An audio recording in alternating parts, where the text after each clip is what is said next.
What's up, Bucs Report? What's up, Bucs Report? Bucs Report. Go Bucs, go Bucs. Go Bucs, go Bucs. Go Bucs, go Bucs. Go Bucs, go Bucs. First and goal, gotta tough it out. Get in the end zone and call a hot route. O-line to beat, Mike down the street. And have Humphreys run right underneath. You know it's Bucs ball, we got the hardest D. Bring the pressure to the QB. You know it's routine, we got hard grease. Welcome to Tampa, welcome to Germany. Go Bucs, go Bucs. Reppin' for my team. Go Bucs, go Bucs. You know we want the ring. Go Bucs, go Bucs. Welcome to the Bay. Go Bucs, go Bucs. Tune in with Buccaneer Blade. Bucs back, we can run and toss. Mike Evans looking like Randy Moss. And Jameis make a play after play. On the defense, you can't stop Levante. On my boy McCoy, who you can't avoid. At the Raymond James, you about to feel the pain. If you a Bucs fan, make a lot of noise. If you a Bucs fan, make a lot of noise. Go Bucs.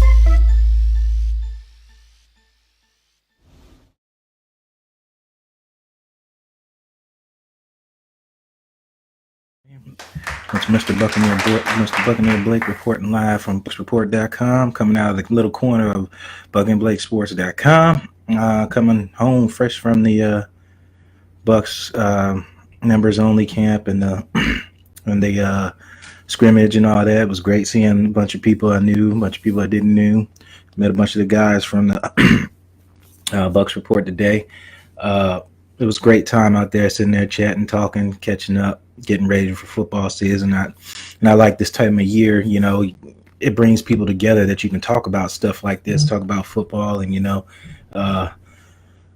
get away from life's problems and stuff like that. So you can get away and talk about sports and stuff like that. So you love it. Again, as always, Q&A. Tell me where you're from. Stuff you want to talk about, and I'll gladly get to it as we go through today's topics. We're going to start off with O.J. Howard. O.J. Howard is looking a lot better. Time with continuity and familiarity helps out, brings a confidence level of it, because instead of thinking about what's going on, instead of thinking about what if you're running the right route, or you're running the right combo, or you're going to block the right guy, now you can just focus on just playing. And that comes, when you come a rookie into a first-year veteran, and so forth and so forth. Some people pick up things a little faster than others, and that also comes back to keeping the same continuity of coaches and stuff like that. When you're changing year after year, now you can learn a new scheme. And, like I said before, some guys pick up stuff faster than the others. Just the words, the lingo changes in the conversation.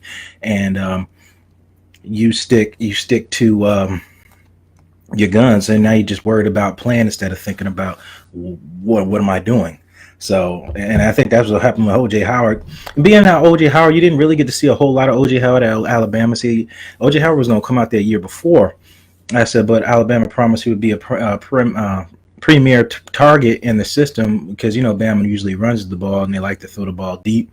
And you didn't get to see a whole lot of Howard at Bama. He was open a lot with Jason, with the quarterback. Forget his name now. The little quarterback, Hurts. Yeah, Hurts. Didn't see him a lot when he was open. He's in the. That's a whole nother story. But Winston will find him a lot. Fitzpatrick throws to O.J. Howard a lot. So I think a lot of things is going to get a lot faster with O.J. Howard now. Like I said, continuity, and familiarity with the players. Now you can just play. You're not worried about everything. The lingo is the same. Everything's the same. You're not worried about it anymore. Now you can just focus on your God-given physical ability to play. And I think that's why he's having such a great camp. You can actually see gradual from one guy last year to this guy this year. You can see it. And when you just talk to him, if you get out there and get a chance to talk to him, you can see how comfortable he is now versus than what he was last year. Hargraves is Hargraves. We won't find out till game day how he's actually going to look and how that's going to get. So I'm actually looking forward to the first preseason game and seeing you go against bodies and other people other than who you're familiar with, to get a better answer on that. So we'll see how that goes. Carlton Davis. I know you guys have been seeing the reports saying Carlton Davis has been shutting down Mike Evans. Carlton Davis is playing. We're having Carlton Davis play to his strengths, unlike what we had Hargraves play the cashiers. You're used to playing um, man up, press kind of guy, running with the receivers, filling out the speed, slowing them, getting them off his route, bumping them off, and messing up the time with the ball. And he's doing a lot of that. And I hope, and that's kind of where Hargraves and excelling at in the nickel. The nickel you can't really play off because you're going to get beat with 5 yard slants and then beat you and then get 30 yards out of the catch out of that if you get that far off of a guy. That's why Hargraves is excelling better at the nickel than he is on the outsides. Because on the outsides last year we had people playing so far off because their pass rush was so inadequate. That's why they had to play off. I get it. You guys don't want to see your first round pick get beat. I understand. Just hear me out when I say this.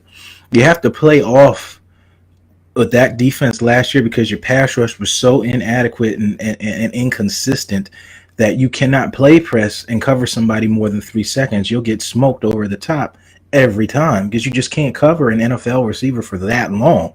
No man can do that. You can't ask secondary people to do that, to cover for that long. More than 3 seconds on, that is not your secondary. That should be a coverage sack. And we're playing Carlton Davis to the strength. We're getting back to things I've always talked about. Put players in positions to be successful. Stop picking up players and just trying to force them to be something else. You can't ask an orange to be an apple. You can't ask an apple to be an orange. An orange is an orange. You like how I used the Florida Gator and the orange with that right now. But that's just what it is, and you just have to play people to the strength. You can't ask them to be something else when who they are. And that goes with quarterbacks, receivers, corners, D linemen, whatever you're asking. Like I said, you guys go ahead and comment. I'll get to it. I'll move up and down. What's going on, Keith? Appreciate that. The Bucs extend Light another year. Is that good or bad? If you ask me, I'm going to say it's good. Now, I know a lot of people argue with me, and I'm cool with difference of opinions. We just keep it professional. It's fun having different opinions. Everybody agreed. It wouldn't be fun having conversations. Everybody agreed, right? The reason I say it's good is because we've the only thing in Buccaneers is for the past 10 years, 9 years, or whatever you want to call it. The only thing we had consistent was inconsistency, and that means when coach, players, and all that, we keep swapping parts out, and people can't get comfortable, can't build camaraderie with each other because people, you don't know if you're going to be here next year or the other. Now, granted, if you're out here being a fool and doing all that, then by all means do what you got to do. You're not going to hear an argument out of me because you are running a business. You're running a business. And I think it's good that we kept him here another year. I'm not mad at him for trying to go out. Nobody saw that coming. You're the most successful kicker in NCAA history, and you come out and flop. That just goes to show you that this game takes more than just physical ability. It takes mental ability.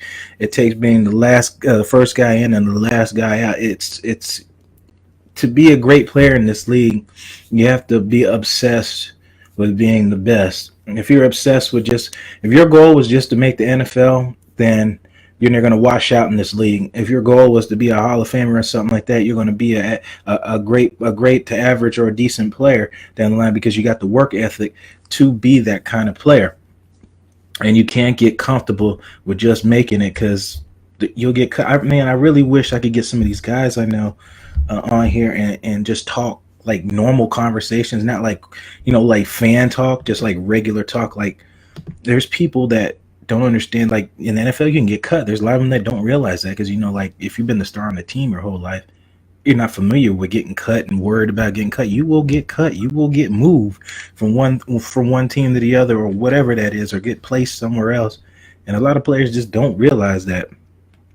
And it just comes with not being familiar with the business, going from school to the NFL now and stuff like that. But I'm glad we brought Light back. I'm glad that we're keeping continuity and familiarity with this team so people know what's going on. Ooh, I'm not even seeing these comments.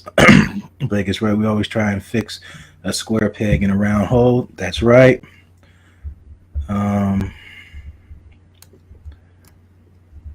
Spence is going to be a lot better holding his own against the run with putting on 30 pounds. Granted, I think he probably did it too to keep his shoulder intact.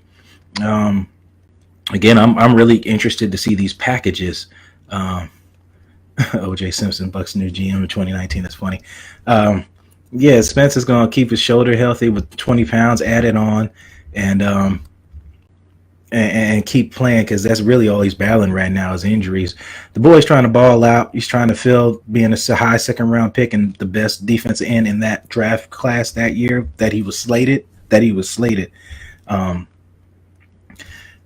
so he's trying to, he's trying to get on there and be a part and get double digit sacks here, along with this defensive line. The defensive line rotation is going to be insane, and I'm just loving that we have depth. Finally, you can run a 4-3 defense how it's supposed to run. Your 4-3 defense is based off the cogs on the front line, your front four. Everything else can fall apart without those guys up front. Hence, that's why it's called a 4-3. 4 down linemen, 3 linebackers, 2 corners, and 2 safeties.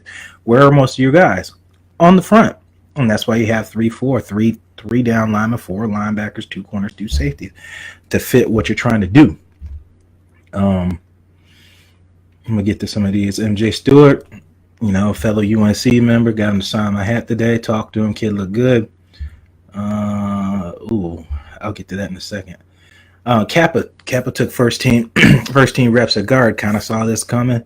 I talked to Jay about this. I kind of, with Bennett not getting kicked out of a practice, I'm not sure what was up with that. Coming in drunk, I coming in not ready to play. I don't know. You getting kicked out of practice is pretty bad, and this is coming off your rookie season, so I'm not sure what's going on.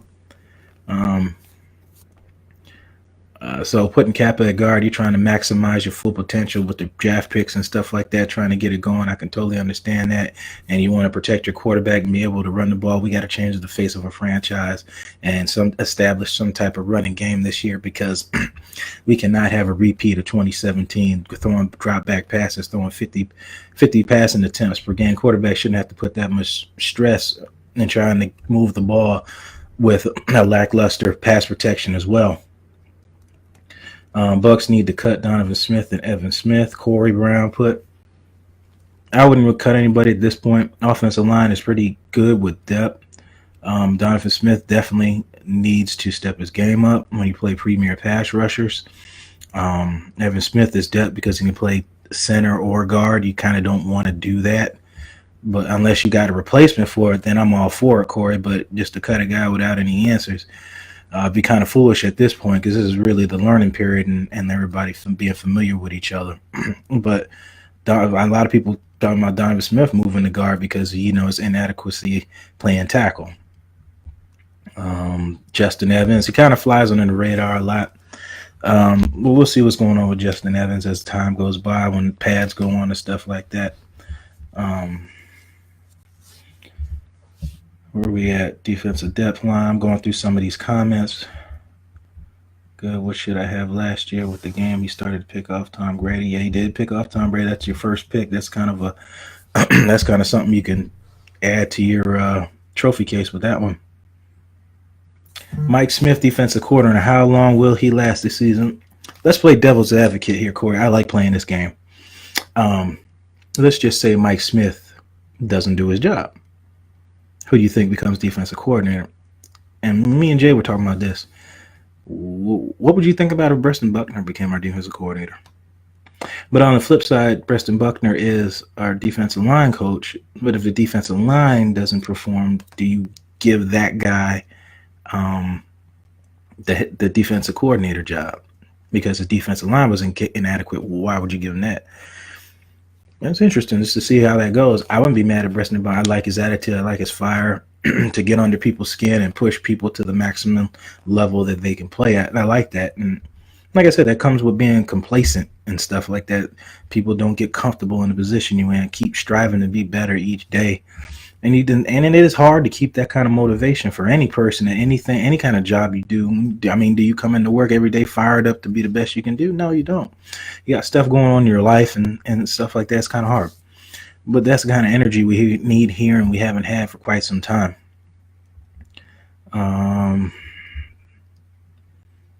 Mike Smith has more roles on Hard Knocks than any other player. Time for him to go. Yeah. Team Buckner, it's a possibility. I'm a fan from Miller since '96. Defense has gotten better, faster, more agility, and room for sideline to sideline. Yep, they have, and I think that's what it is. And we got a young team. Oh, I can't even pronounce that name. Um, and I'm a man that tries to pronounce somebody's name correctly, and that's a, and I think that's what they're trying to change here. People who flying around the ball and trying to do their thing. Corey, the kickers have been real quiet this year. I ain't really heard too much except for that 58 yarder on Castaneros hit practice that they showed live one time. Um, but he's been doing his thing. Ron Allen, do you think Ronald Jones is a home run hitting back that Tampa has been waiting for? How has he looked? You can compare Ronald Jones to I'm gonna use another sports as a metaphor. Um, I forget the boy's name right now. Yankees big home run hitter, Aaron Judge. You can compare Ronald Jones to Aaron Judge. You're gonna get some big plays out of him. You're gonna get some short stuff. You're gonna strike out some, but you're gonna get some big runs out of him, and and I think we haven't had that kind of versatility in the backfield for quite some time, and yeah, I expect things out of Ronald Jones. I don't want to put too much pressure on a rookie. I get tired of that here in Tampa too. As soon as we pick something up, we try to go to the well too many times and not put pressure on other people that have been there too. Everybody's got to contribute for Ronald Jones to succeed. Starting with the offensive line and Peyton Barber and all that stuff. You don't want to get predictable on offense. So when you bring in Peyton Barber, no passes are going to come his way. You put Charles Sims in, no runs are going to come that way because he's a pass catcher. You can see what I'm saying? Little small details like that when you line up on defense, and it's really easy to see. I'm a defensive player myself, and then you look at small stuff like that with packages and stuff like come out and you come out like that. You're a registered Yankee hater. I ain't a Yankee fan, so I was just using Judge as a metaphor. Just don't take it no further than that. Quan does need to stay healthy. Everybody needs to stay healthy. Honestly, you come out of the preseason and lose close games in preseason, you're not going to hear complaints out of me. My first question is always going to be, who's injured? Nobody? We won. You can get out of 4 preseason games with no injury. We have won the preseason. Going 4-0, going 0-4 in preseason means absolutely nothing. At the end of week 4 in preseason, everybody's 0-0. Now, do you want to come out there look sloppy? No, you don't want to look like that. You're trying to work out the kinks and work out calls, and like you're just getting live on person action now. But let me finish my list. Cappa starting at guard, I would love it if it works out. Get another mauler in there and we can run this ball. I would love to run the ball here again in Tampa, and looking forward to that. Chris Godwin, should he start? Should he not start? I think Chris Godwin will start. I think in certain packages.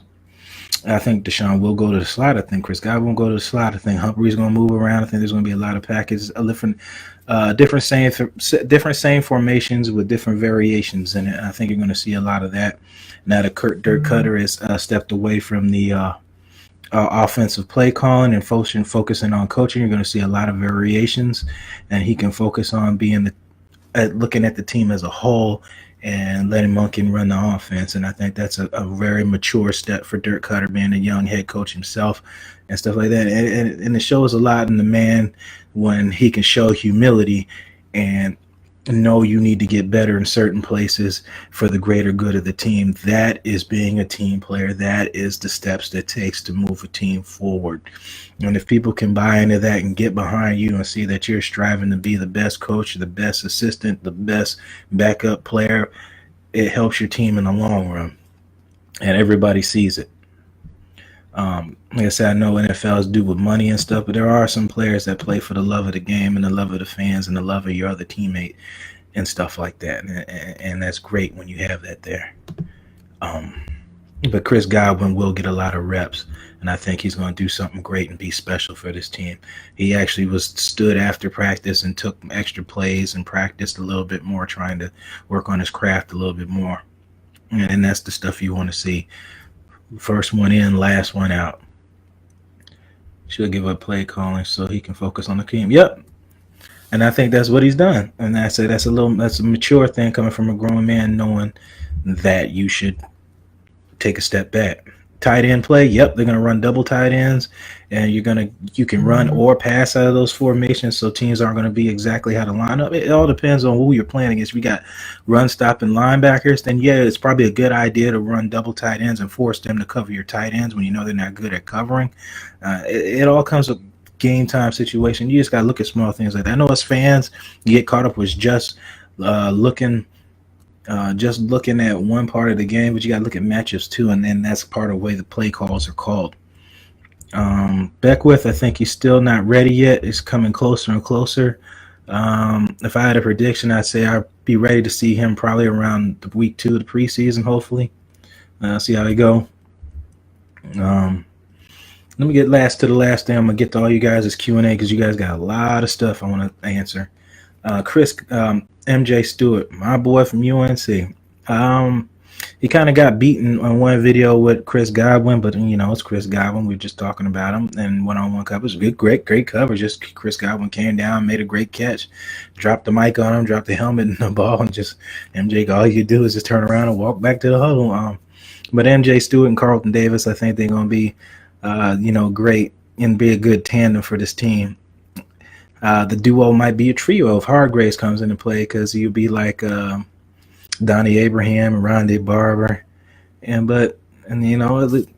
I hope it works out that way. And I hope Hargraves comes out and plays well. And I hope we're great in the secondary. Ain't got to worry about drafting backs anymore, and we can just keep everything rolling and focus on getting the team better piece by piece and get backups and plug and play players. And I think the Bucs are starting to get in that direction where we can set up veterans and have younger players be able to move in when the veterans move out and replace and keep moving and stuff like that. And I think we're finally starting to get on track like that, and then the wins will start coming and the fans will be happy. And the fans can understand, preseason practice, and the fans can understand what direction this team is trying to go. Because for a long time, we couldn't tell what direction this team is going. And like I said, our motto here in Tampa has been consistently being inconsistent. And I'm glad we're trying to keep continuity and consistency here.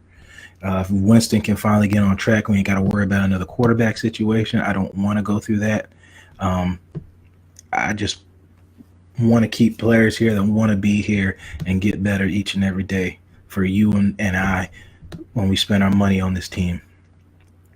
So we going to the playoffs. I like your I like your enthusiasm.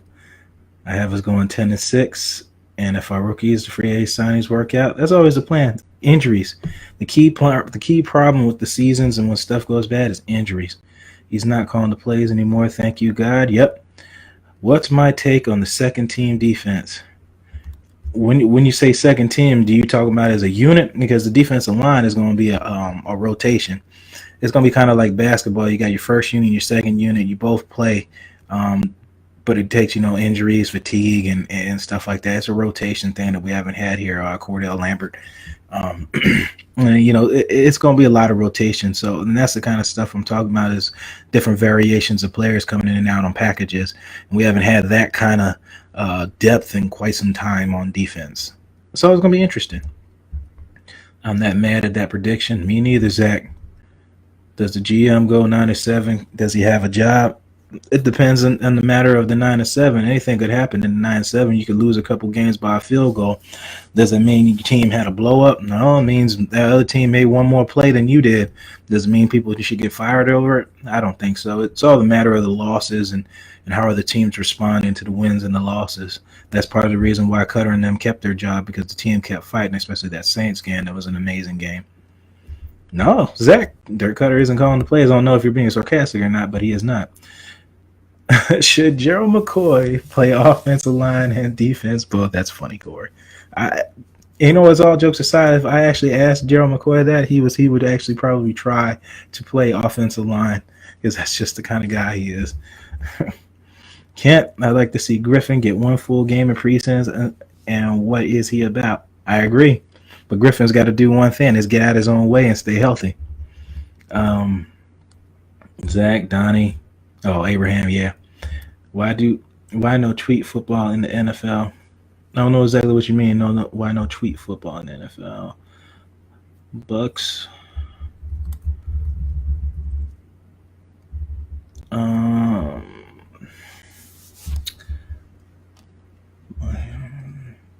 Run the ball and play stingy defense. Yes, Keith, I agree. Run the ball, play stingy defense. Don't give the ball away. It sounds simple, but it's easier said than done. Um, I appreciate all the great content you guys put out here. Unless you got something else you guys want to talk about, I'm not going to further ramble on. You guys got to look at my ugly mug much longer. I'm new to the team here at bucksreport.com. If you guys like what I'm saying and stuff like that, I go on a lot. I put a lot of blogs. I'm trying to stay more consistent with my work schedule and stuff like that. Um, I'm at www.buckandblakesports.com. Website's up and revised thanks to Jay. You can find me at Buck and Blake Sports on IG, Buck and Blake at Twitter, and Buck and Blake Sports on Snapchat and all. I'm on all social media sites. Yeah, that's all I got. And I'll end this as we always do. You're the master of everything. What you do with your life, what you do with it is entirely up to you. Thank you guys. God bless. And Earl Thomas, see you guys. You always throw out something I got to comment on right before I go. Jason, I hate you. No, I don't even know you, but I hate you. No. Earl Thomas. Only way we get that if he's cut and we could sign him to a decent contract. But I will not and they shall not give up picks for an older player that's 29 turning 30 years old. The only time you do that is if you're on the brink of winning the Super Bowl and the safety position is something that you are dire to fix. Would I love Earl Thomas here? Absolutely. But I'm not giving up future picks for an older veteran.